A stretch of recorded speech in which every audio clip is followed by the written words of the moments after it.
You might think your cash is safe sitting in your savings account, but I have got some bad news. It is actually losing value every single day. This is the silent killer of wealth called inflation. While your bank account might be paying you 0.5% interest, the cost of everything from gas to groceries is going up by 3, 5, or even 7% a year. The gap between those two numbers is the real reason your cash is losing money. It is a certainty, your purchasing power is slowly being eaten away. For anyone aged 17 to 50, failing to beat inflation is the biggest roadblock to financial independence. So, what is the fix? You need to move your money into assets that historically grow faster than inflation.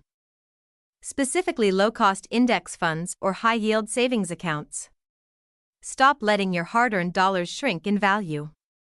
Today, we show you the top 3 places to put your cash right now to beat inflation. If you are ready to learn how to fix it and protect your future wealth, hit that follow button.